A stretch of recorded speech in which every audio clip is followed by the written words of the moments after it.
Hi, this is Cherry. As has been requested in the past, I'm now going to try and put some voiceovers on these games. First attempt, so it's probably going to be rubbish.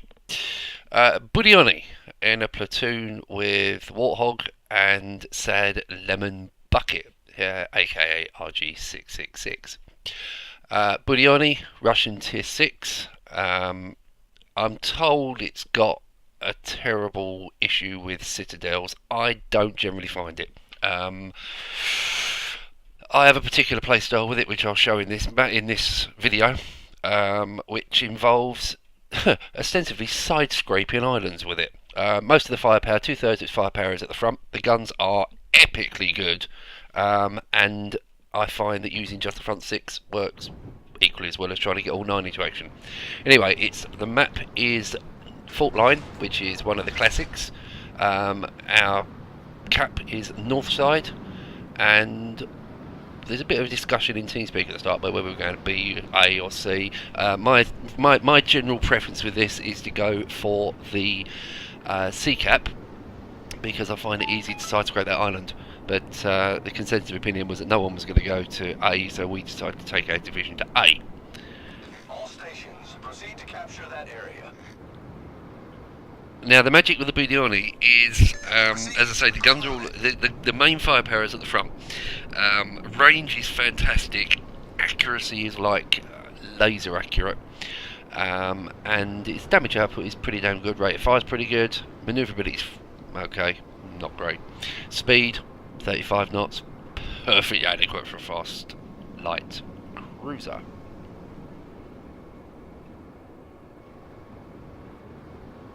Now, this is the thing I don't get with this whole recording video things. Now, you listen to Mingles, Jingles and Jingles and stuff, he talks complete and utter rubbish for about 15 minutes whilst he's playing a game. I have no idea how you fill the time. So I'm sitting here watching a replay with a dog on my lap. Better to do it watching a replay rather than with whilst playing. Yes, my clan members, my clan mates all know I have three particularly yappy dogs. Anyway, back to the game. So basically what we're looking at is the two islands just above the A cap are a great position for the Budyonny. So the first island basically gives you cover getting into position.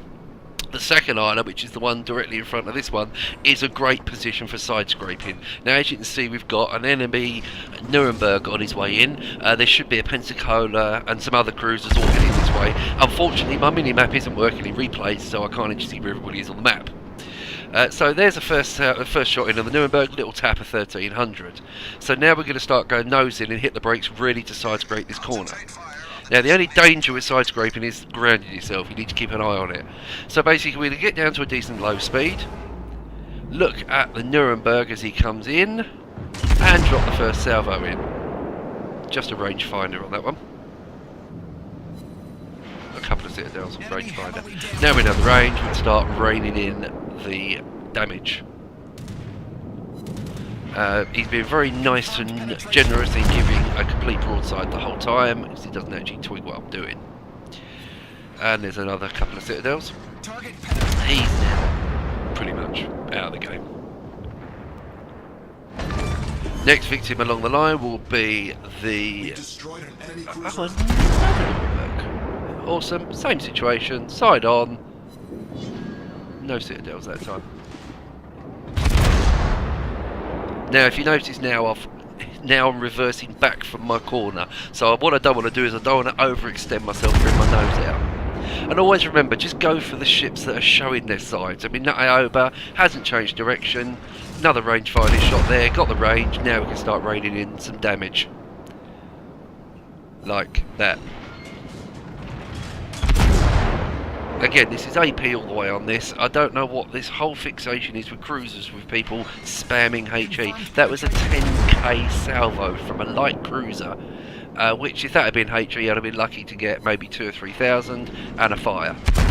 So now the guy's panicking, trying to turn away, and he's going to hit the island. Got no decent shots on him, because he's now angled, so I'm now going to start picking on the Pensacola, because he is in range, and he's going to start turning quite nicely. Keeping an eye on the Ioba. And here comes the Pensacola to show his citadel. 1, 2, 3, fire, and aim it so that he turns into it. And the citadels again.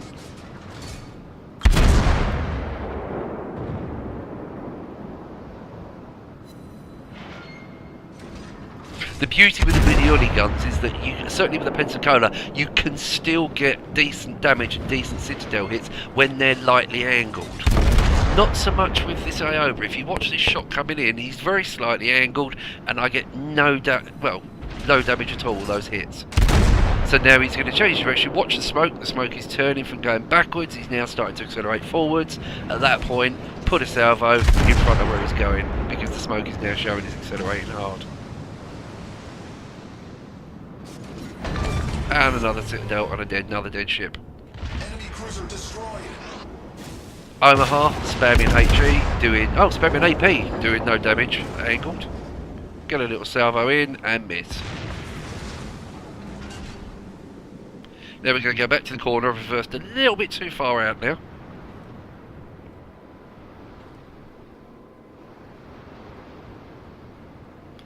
And I'm waiting on that Omaha, just warning my Warspite teammate in T-Speak that I'll be taking the Omaha, just try and get rid of that HE spam off of him. So I'm going to come around the corner, wait until all my guns are live. He's concentrating happily on the Warspite, so I'm more than happy to give him a side, a full broadside for myself. At this point I'm now going to hit the brakes and turn left.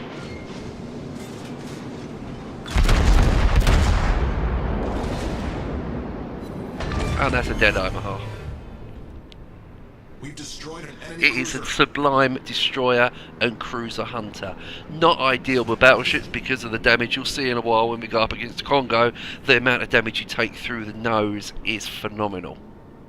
So now I've got a choice. This is the conversation in TeamSpeak: Congo or Colorado? Congo, Colorado, Congo, Colorado. Which one's it going to be? Consensus opinion was that I don't really want to go side on to the Colorado there. Quick look at him, his guns are pointing away. Happy start unloading HE on him, get some fires set, and start turning away to give him the nose. Remember, I'm using the island to the front of me to shield me from the Congo at the moment. So basically we've got a situation, where's the Colorado? Right, again, Congo will be my final target, but we do have another cruiser incoming. So we've got the cap, and now we're going for another Nuremberg. He's fired a HE salvo, hit the brakes hard. The good thing about this thing, you hit the brakes, it stops. And then with the engine power, the acceleration is very good to be able to get back up to speed again, so you can dodge incoming fire quite nicely. Nose on, about a 5 to 6 degree angle on the Congo should bounce most major hits. You're going to get some damage, but it's not going to take major damage through the nose. Again, reloading AP ready for the cruiser. For me, AP is king on cruisers. Going to try and get a shot off and probably not get the kill.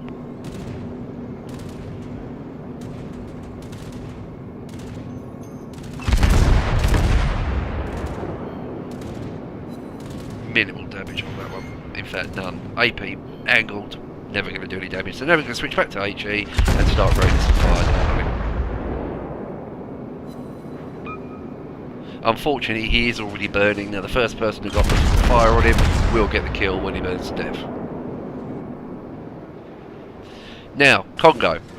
Slightly different kettle of fish on this one. To my right, although you can't see it on the mini-map, we do have Warhawk in his Ioba. He's chasing down the Congo.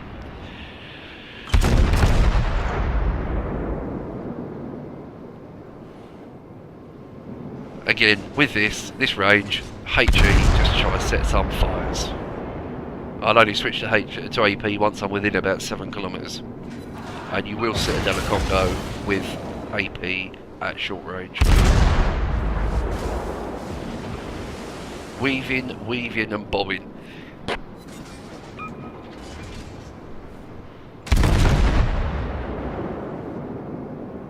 It's actually slightly better when a Congo shows his tail. It's actually easier to hit them.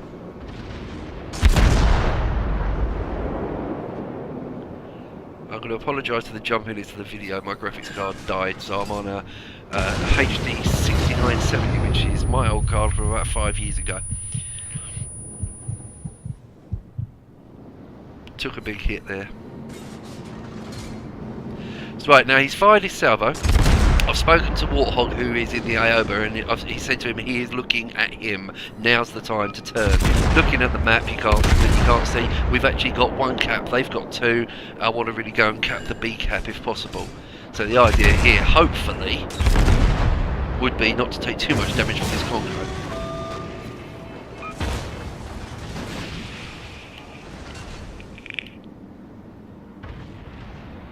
So now we're going to head to the B cap.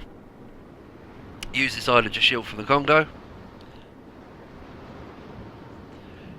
And if you're really careful with these islands, the way that the viewing works, you can actually get a decent HE arcing salvo out without being spotted. So sometimes you get a little shot in on the Congo without actually getting reciprocally spotted. Always a good word. Reciprocally. Hello Milo, what do you think of that? Is that a good game? Gonna go woof? No, just whine at me. Right, we had a huge lag spike there in the game. We all thought we crashed, but it lag spiked for about a second and a half.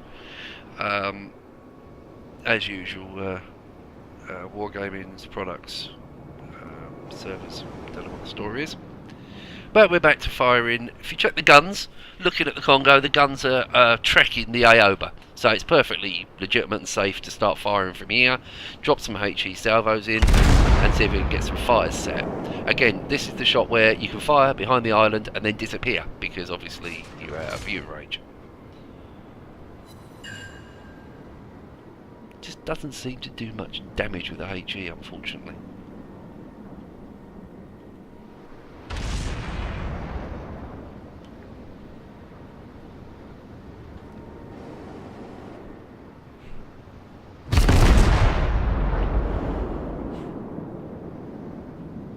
As I said, looking where his guns are pointing, perfectly happy to be broadside onto him.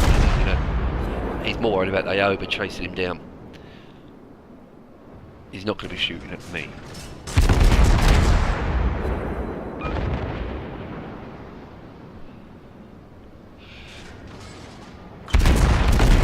Direct front.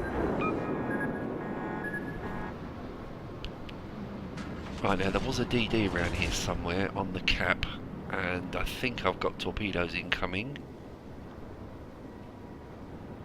May have dodged them.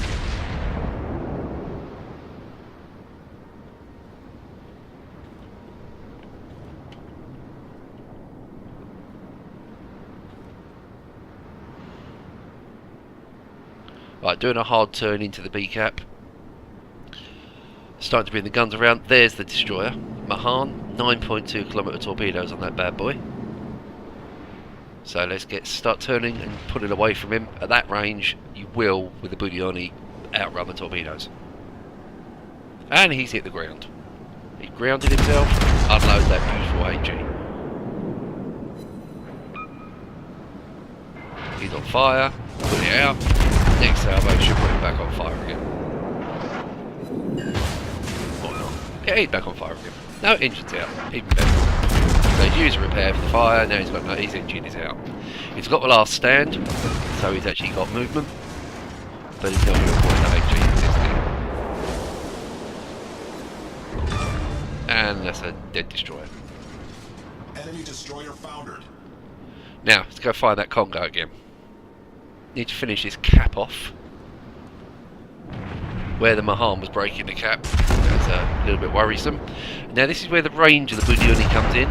New Mexico's coming towards us. It's steaming at about 3/4 speed. I'm just going to hold the fire button down now and just keep track whilst we turn and cap. A little bit of fire, a little bit of damage, and we've got the cap.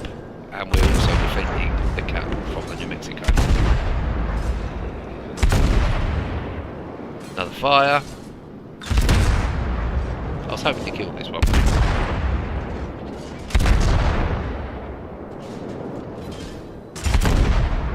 And now we're shooting the island. There's no point in firing anymore.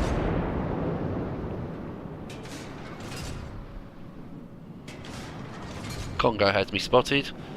Quick glance at the Congo. He's still more interested in warthogging his Aoba. So he's not looking at me, so we can get some shots in.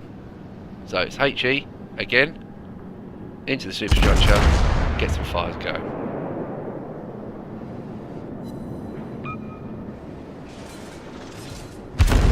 Very unlucky with the fires on this particular go.